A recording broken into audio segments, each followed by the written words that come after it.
Hello, everybody, and welcome back to Squat Cobbler. This is episode 55, and it is our fourth Prisoner Exchange album. As of the time you're listening to this, our previous discussion was the Ace Frehley solo record, which was Kelly's recommendation. Now it's time for my recommendation, which is Lycia's Ionia album. Kelly, any top-line thoughts before I explain to you why I recommended this? So, I guess spoiler, I don't know. I enjoyed this album quite a bit, and I appreciate you recommending it because it has not been something that I had any familiarity with at all. I didn't think you would, and I was a little bit concerned. I enjoyed it. I went through it independent of any reviews, just kind of took it in myself, took it in a couple times, took copious notes, and it kind of took it in that way. And then as I kind of wrapped everything up, I did go out and kind of poke around a little bit, and I did find, I think it was an All Music review where it says, well, this is mood music if it's the kind of mood you want to be in. And I think it's a pretty good capturing of it. Like I said, I enjoy it, and it definitely kind of sets a tone. It's not the kind of standard thing that I'd go after initially, but I did enjoy it quite a bit. Yeah, it's a little bit weird. So I had heard of Lycia before. So for anyone who doesn't know, they're considered one of the prominent bands of the dark wave music scene. If you're not familiar with dark wave, and you're probably not because it's not a particularly commercial genre of music, subgenre of music, it's sort of echoey and ethereal in its delivery. I'm not particularly a huge fan of the genre as a whole. I had heard of Lycia, though, because I was very involved in the goth scene in Philadelphia, which was one of the more prominent ones at the time in terms of our goth club nights and things like that we would have here. And a lot of record labels are either based out of here or did a lot of business through here. So Lycia had come up numerous times through different people. And it wasn't until, I want to say I was in late high school, and a classmate of mine invited me over for a study session. There's air quotes around that for anyone listening to the audio. Before we got down to studying, she asked if I wanted some music on to set the mood, and this is what she put on. And after an afternoon of very vigorous learning, I went out and immediately purchased this album. So interesting, because while I greatly enjoy this album, I probably wouldn't have had it on the short list of saying this is the heavy studying soundtrack that I would immediately select. It's no Barry White. Like I said, I'd heard the name before. I wasn't particularly into the music. I knew that this girl was a fan of them. For anyone who may think you've heard the name before, there's a chance you could have, because Lycia, on a couple albums down the line, actually had a radio hit with a song called Pray. Really never before or after then has darkwave been on mainstream radio that I'm aware of. But the song Pray was sort of a minor radio hit, and it charted in Billboard and all that good stuff. So they got a little bit of exposure that way. And some bigger bands have listed them, like Nine Inch Nails and things like that, have listed them as an influence on them. The reason I chose this specific album, though, is obviously it's the one closest to my heart because I learned a great deal while this was playing in the background. Also, the band, over the course of the next couple albums, starts to shift sonically, and later Lycia material is largely acoustic guitar based. So this is a distinctly different iteration of the band. Wow. So that's an evolution I would not have anticipated. Yeah, over the course of the next couple albums, they start to introduce some acoustic guitar elements, and then by their later albums, it's basically acoustic guitar and vocals. Interesting. Yeah, so it's an interesting evolution, and I still really like those records. But this one's my favorite, the one that got me into the band. It's their second album, and I'm going to be a little bit more careful with my Sherpa duties this time. I know Kelly didn't love my approach to the Von Sherpa-ing, which was my fault. I should have led him through it better, but I spent so much time in the beginning talking about it. I think I spent as much time talking about discovering the album as we did about the whole album, because it's only 4 tracks. So for this one, we have a little bit more to go through. So on the first song is the title track, Ionia, and it really kind of sonically sets the pace for what you get on this album. There's those sort of like hard industrial style drum loops, washed out distant guitars, and vocals that I would describe as like a strangled whisper.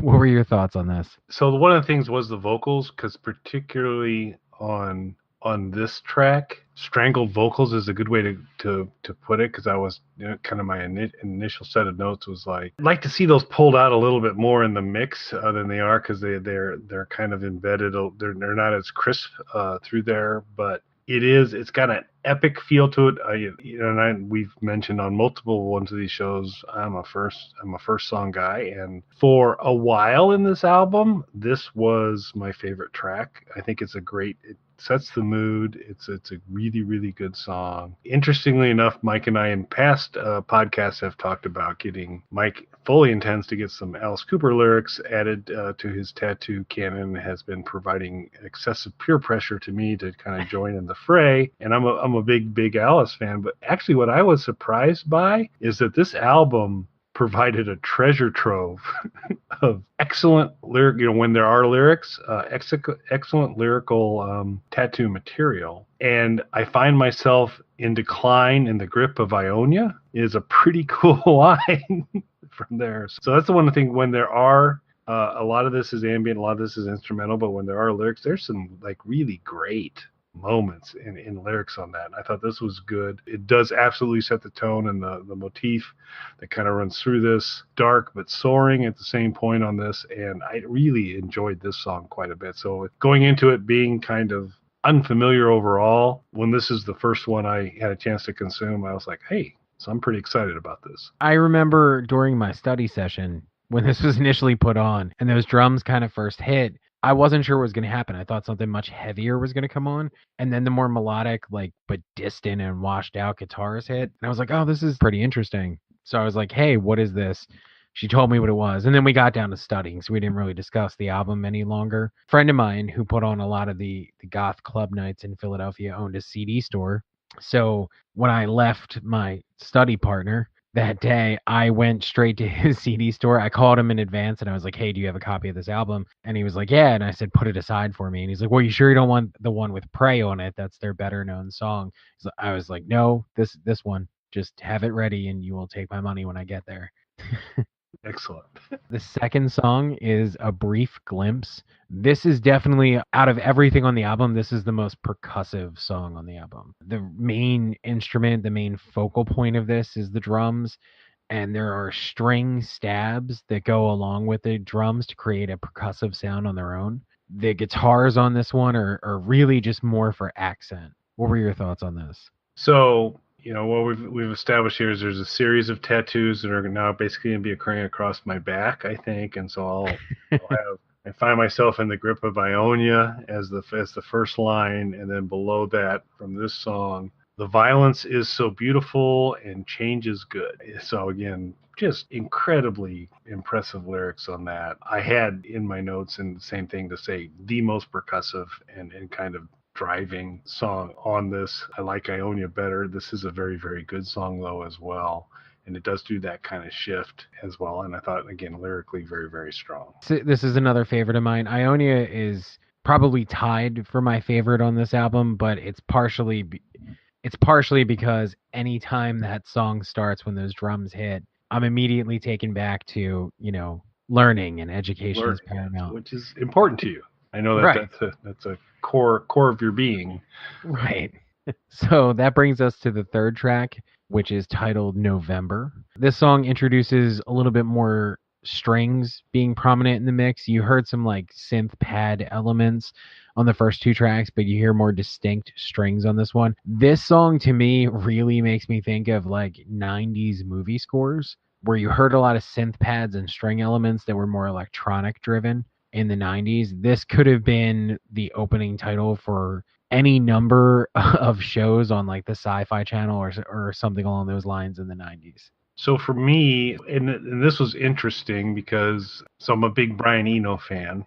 So from an ambient music standpoint and all that, we've kind of talked about that in past environments. But really, outside of Eno, I don't do a lot. And whether it's dark ambient or goth or those types of things, I don't do much. But what I kind of came to the discovery of is when I'm in that space, I tend to prefer longer songs, and November is the shortest track on this album. It does, like you talk, it has all the elements you talked about. It has almost a light gallop to it, which is kind of intriguing, but it is really kind of short. It's got a little bit of a tribal feel. it is okay. And so, as I mentioned when I started off, I enjoyed this album quite a bit. If I were to pick kind of what were at the lower end of the songs on the album, this would be one of them. There's one more coming up that kind of hangs with it. Not bad, but it just doesn't have kind of a lot of the other goodies that the other songs bring to it. Yeah, I could definitely see that. And it is, I believe it's the shortest song on the album. Yeah, it is 2 minutes and 6 seconds. Yeah, and most of these songs are in the 5 to 6 minute range, I believe. All right, that brings us to the fourth song on here, Fate. And this is, next to Ionia, is probably my favorite song on the album because sonically it encapsulates every element that you're going to hear, you've heard up until this point, or you will hear afterwards. From the guitar style to the industrial style drum loops, the synth pads, the sort of ethereal distant synth pads, the washed out guitars, this sort of strange mixing where the drums are really high and the guitars are really low, which is all intentional to create this sort of ethereal, otherworldly sound to everything. So this is one that I go back to a lot, and it's one that I've even, just because it's instrumental, it's one that's good to put on kind of repeat and hear a few times. What were your thoughts? So my first note on it was Ionia variant, because it was, I mean, and it comes to kind of what you were saying, in that it kind of starts to encapsulate what's happened so far. Yeah. So it's not a repeat of Ionia, but I mean, the spirit of Ionia kind of comes through this in kind of a different way. I do enjoy this song quite a bit. Again, echoing much of what you've already kind of talked about. I thought that, when you get into a lot of these songs, it's that kind of repeated musical phrase and that motif that kind of runs through it is always very important to the song.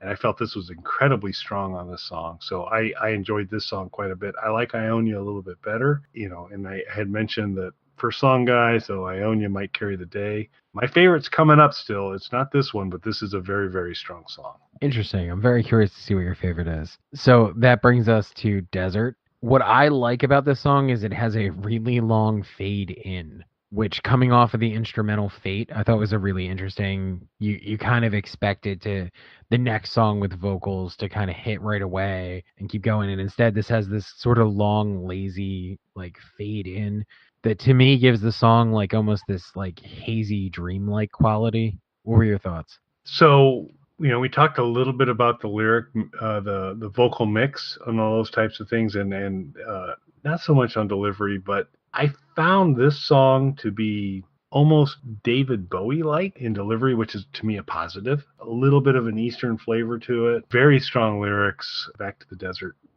kind of conversation. So a very, very strong song. I did.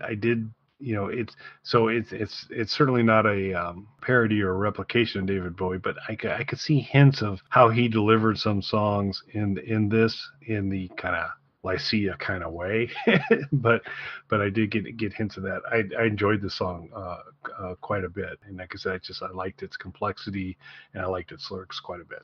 It's funny you mentioned the David Bowie thing. That's not something that I think I would have thought of, but now that you say it, I can definitely hear it. I'm going to mention him again in a slightly different way a little bit later. Interesting. Okay, that brings us to the sixth song, which is called Renewal. This song has the most distant and almost muffled kind of sound to it, like you're listening to the band rehearsing in the next room. And I actually thought that was kind of a cool thing, because again, the sort of strange mix and distant sounds was all intentional with this. That's a hallmark of this type of music. So that's all done intentionally, and this one to me takes it to its extreme on this album. What were your thoughts? I mean, instrumentation wise, a little bit different than what we've had so far. So that was kind of interesting to hear. I don't know if pastoral is the right way to describe it, but so I enjoyed the song quite a bit. There's a kind of a darker underpinning on most of this album. This one, it's slightly lighter to a degree, really, really enjoyable. And it's just, again, it adds to the diversity of the album quite a bit. So I found it really interesting song. And like I said, it was just interesting because I thought tonality, it created, a momentary shift, a shift that won't last, but it's just a slight momentary shift of some pieces of it. So again, it kind of added a nice kind of differentiation to the album, and I enjoyed it quite a bit. Well, speaking of when it kind of changes up a little bit, the next track, This Moment, introduces bells to the album, which we haven't heard at this point. Tonally, I would say this song doesn't really diverge much from the overall sound of the album, but with the introduction of the bells, it's almost jarring because you're not expecting to hear something sort of cut through that like murky ethereal mix that they've done, and the bells do that. And to me, it gives it almost like a bigger, more epic sound than you've heard up until this point. Up until this point, I would say for the most part, the songs are more about ambience and atmosphere, whereas this is almost like a building epic kind of thing. What did you think? So this is the song. This is the Okay. song that I absolutely loved on this album. I mean, so I enjoyed this album overall. I really liked Ionia. I liked everything so far. Really liked Ionia quite a bit. And then this is the one I just kind of kept coming back to and back to again. And I think part of it comes to the bells, because in my limited recollection of this kind of environment, I'm unaware of too many times when that ultimate framing element was kind of a bell-based motif through there, which runs through this thing hardcore. You get this nice kind of heartbeat beginning with percussion at the beginning, and then the bell stuff kind of kicks in with the motif. And I just found it to be an impressive set of music. And like I said, I enjoyed this album quite a bit. But when I would come back to kind of prep on it again before I'd run through everything, I jumped down to this moment. I re-listened to that again because I love this song. Wow, I'm surprised that this was the one and it was the bells that sold you. Well, it's the X because it is different in terms of, because I've never seen that been the kind of execution device to kind of pull that repetitive theme through there. It just hit me, and I really enjoyed it. Nice. So next we have two songs that I'm going to kind of talk about together, if that's okay with you, because they're part of the same. There's a part 1 and part 2 coming up, which is Monsoon 1 Anticipation and Monsoon 2 Aftermath. And We established in the Ace review that it was okay to couple songs. yeah. And there's definitely there's a more literal coupling here with Clearly, part yes. 1 and part 2. And basically, what you have here is two songs that have a similar motif with a slightly different approach. One is airier and more atmospheric, and then part 2 gives you kind of a darker, more foreboding version of a similar musical motif and a similar tonal approach. What did you think? So I enjoyed the Anticipation far more than the Aftermath in terms of going through these. I really thought, not that I dislike the Aftermath, but I felt of these two together, the Anticipation, Monsoon 1, was stronger than Monsoon 2, because of just what I found to be some cleverness that, at least in my mind, concepts about a monsoon coming in, and Anticipation, at least as I heard it sonically, I could totally see radar and this kind of, they basically established through this kind of droning repetition at the beginning, this kind of outlook, what's coming, I'm looking, these types of things, and you really get that feel on the Anticipation, which I would assume would be what they're trying to get at on the front part there. And to me, they achieved it completely on that. And so I enjoy both of these songs. Like I said, I really enjoy the Anticipation Monsoon 1 more than the Aftermath Monsoon 2. To your point, there's a continuity between the two, but there is definitely that kind of forward-looking kind of activity occurring with Monsoon 1. And I don't know, I kind of expected a little more carnage in Aftermath. Then apparently it was an okay monsoon, and things are okay. Wasn't much of an Aftermath. It's more zen-like than I would have entirely anticipated. Pretty calm, great music, fantastic. They couple together really well. I just, from a relative basis, found the front part of it a lot better than the secondary part of it. I actually like Monsoon 1 better as well. And you're right, we could have gone darker with Aftermath. I would think, I don't know, but I said it wasn't. Like I said, it's not a knock on it, but and part of it is like maybe just the strength of Monsoon 1. Pretty profound set of music. I really enjoyed it. Okay, and that brings us to Grenada, the 10th song on the album. So what I like about this song is in the intro, the drums are so distant that it's almost a barely perceptible percussive noise far off in the background. And then when the actual song proper kicks in with the guitars and everything, the drums are really high in the mix, the way that they have been up until this point, which gives you a good. It's only a slight variation on sort of the musical motifs in this, but it really makes the drums in this stand out more and hit a lot harder. What did you think? Third line on the back, tattoo wise, will be "I must incinerate." So we'll put that on. We'll put that on there. And So you're not set on your Alice Cooper tattoo yet, but you have 3 Lycia tattoos. 3 Lycia tattoos, because these are pretty cool stuff. And not that, obviously Alice has huge amounts of awesome stuff, but I was remarkably impressed with just the lyrical activity here. I thought it was really, really cool. It just spoke to me. I thought it was excellent. I had teased a little bit earlier that I was going to mention Bowie again. Vocal delivery on this song, I put in my notes, dark Bowie. So this is dark Bowie. There needs to be a band called Dark Bowie. Dark Bowie would be a fantastic band. So I think I enjoy this song quite a bit. As I mentioned before, when there are lyrics on this album, they're outstanding. This is another good example of that. Fits very much in the mood of it. Very, very good song. All right. That brings us to the 11th track on here, The Realization. This is the first time on the album that bass guitar is really prominent in the mix. And again, just like with the bells, to me, this one sort of tweaking of the motif makes a huge difference because you're sort of used to a certain thing going on with this. And then when the bass guitar is so prominent, you really don't see that coming. It adds an unexpected dimension to this without taking away from the overall sonic atmosphere that they've created up until this point. This also really has sort of the softest vocal delivery. We're moving away from the more like strangled, harsh whispers. Yeah, and for me, so I enjoy this song quite a bit. There's a couple strange things that happened here in that this felt to me like the end of the album.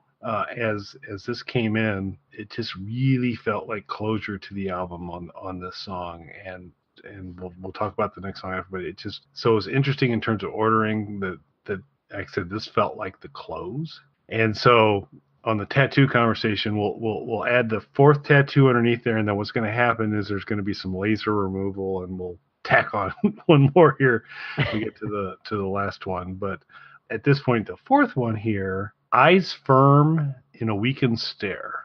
Again, that's pretty great stuff. That is really, really, really great stuff. And like I said, the biggest thing that I enjoyed this quite a bit. It did feel to me like this should have been the last song on the album because it kind of created a closure to the whole thing. But it's a very, very good song. Well, that brings us to the actual final song on the album, Distant Eastern Glare. This brings back drums that are similar to the first couple tracks, Ionia and A Brief Glimpse, that harder hitting, more industrial sort of drum loop sound. What's interesting, though, with this track, at least for me, is the vocals are the most melodic that you've gotten until this point. Especially in the beginning, you have a really harsh. It's almost like a strangled whisper, as we've said. It's low but harsh delivery, like a raspy sort of delivery. And this is the most melodic, almost singing along with the melody of the song for the first time, really, on the album, and it gives it a very different feel.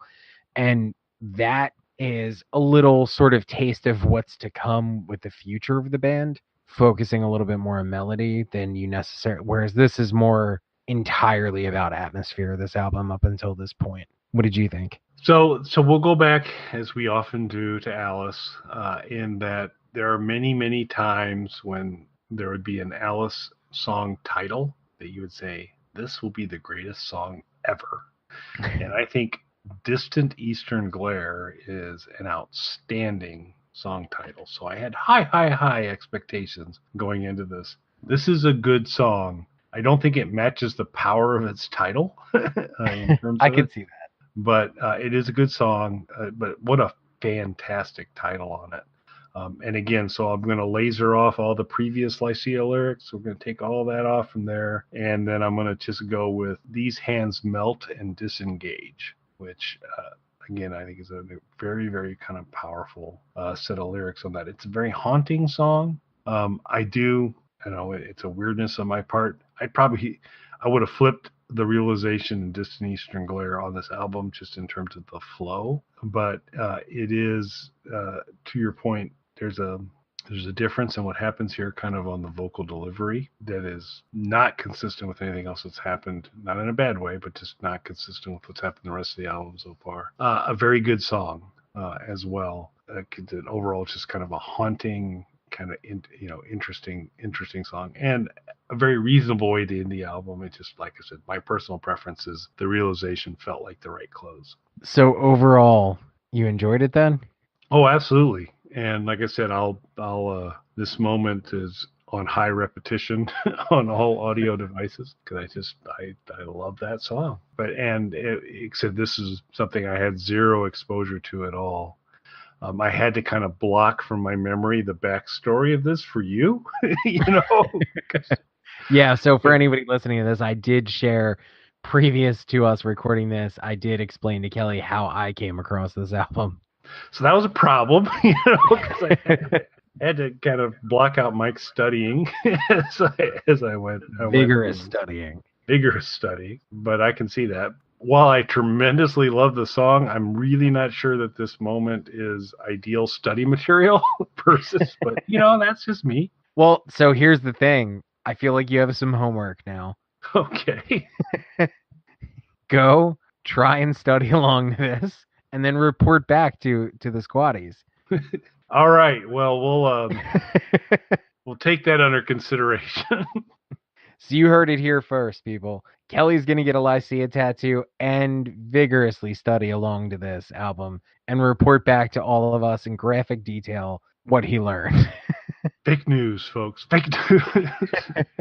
Excellent. So, hey, this continues to be, I'm liking how this is playing out because we're getting some chances. And what I'm actually very excited about is there's a very good chance that the next time Mike and I come in to do Prisoner Exchange, we're going to be working on a recommendation. It'll be from our good friend Mel, my partner on Nurture and Support. We'll be doing that review. And the game plan right now, we'll see if it adjusts, but I believe the game plan right now is Mike and I will do the review, and then we're going to share that with Mel, provide her an opportunity to provide a rebuttal, put all of that together, and you're going to get that as kind of the next Prisoner Exchange on Squat Cobbler. But this continues to work out really well. So again, I declare this fun. I forgot to declare the last one fun, but was Ace not fun? Ace was fun. Retroactive Ace was fun. Lycia was fun. I don't have anything else to add except thanks for listening, everybody. Yeah, and to what Kelly said, I hope you guys come back and listen to the Mel review, make your own suggestions for reviews, and I promise you when we do our next Prisoner Exchange where we're choosing the albums, I am going to not only push Kelly the furthest that I have so far, a lot of you are going to be mad that we review this album. Have a great night, everybody. Oh, great. Thanks, everybody.